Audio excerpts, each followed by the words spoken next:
Elle est entre les mains des Africains et il est de notre rôle à nous d'utiliser la dynamique internationale, le droit international pour aider ces associations à prendre la main et faire en sorte de faire avancer cette problématique. C'est souhaitable de voir des gay pride dans tous les pays du continent. C'est un modèle qu'on peut appliquer partout. C'est pas la question. C'est pas votre revendication. C'est pas la revendication, je pense, des associations locales. La revendication première, c'est l'égalité des droits et le respect de leur vie privée, de leur sexualité, de leur désir, tout simplement en tant que citoyens. On en est là aujourd'hui, et je pense qu'il faut aussi leur faire confiance pour trouver les adaptations locales, non pas pour se fondre dans la masse, mais pour exister très clairement et avoir les mêmes droits que ceux que nous pouvons avoir en France ou ailleurs en Europe.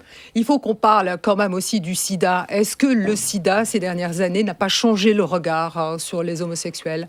Oui, le sida a toujours été assez mal vu en Afrique, car d'abord il a été soi-disant, on disait que c'était un complot des Blancs qui visait. On dit que c'est un mal des Blancs. Voilà, très souvent. Après, on a parlé des homosexuels en Europe, donc on a dit que c'était une maladie homosexuelle. Maintenant, il s'avère que la majorité des Africains qui sont touchés par le sida sont hétérosexuels, aux dernières nouvelles. Mais avec ce déni, c'est pas plus compliqué de faire des campagnes de prévention qui visent les homosexuels sur le continent ?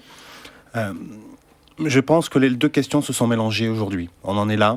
Il y a effectivement la question du HIV, effectivement, qui est portée par beaucoup de personnes homosexuelles et qui leur permet aussi de trouver une légitimité sociale. On peut aussi, nous, travailler ici pour les aider à garder cette parole-là pour faire avancer la question homosexuelle. À mon avis, effectivement, ça n'a pas fait avancer la question de l'homosexualité tant que telle. Ça leur donne juste une place qu'ils peuvent utiliser aujourd'hui pour avancer. Et c'est notre rôle que de les aider. Très rapidement, il a fallu des années aussi en Europe pour que les gens acceptent de voir des homosexuels marcher dans la rue, main dans la main. Oui, est-ce que vous pensez que ça commence à être quand même beaucoup plus accepté ? Est-ce que vous pensez qu'un jour, dans les pays du continent, ça sera le cas aussi ? Est-ce que c'est une avancée inéluctable ?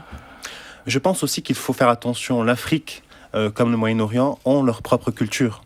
Et dans cette culture-là, il y a aussi la place pour l'homosexualité, comme l'a dit un intervenant d'une association.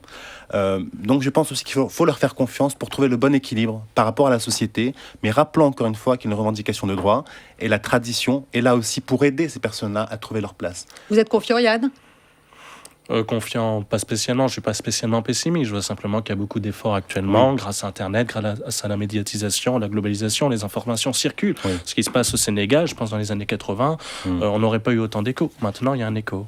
Merci à tous les deux d'avoir accepté de participer à l'émission. Merci à vous, Yann, surtout, d'avoir accepté de nous faire part de votre expérience à visage découvert. Je sais que c'est pas forcément facile.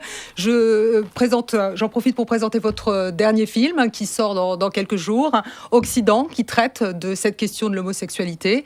Je vous remercie. C'est la fin de cette émission. Si vous voulez nous contacter, vous pouvez le faire à notre adresse internet infoafrique@rfo.fr. Je vous donne rendez-vous dimanche prochain pour un nouveau Zoom. Ciao, à dimanche.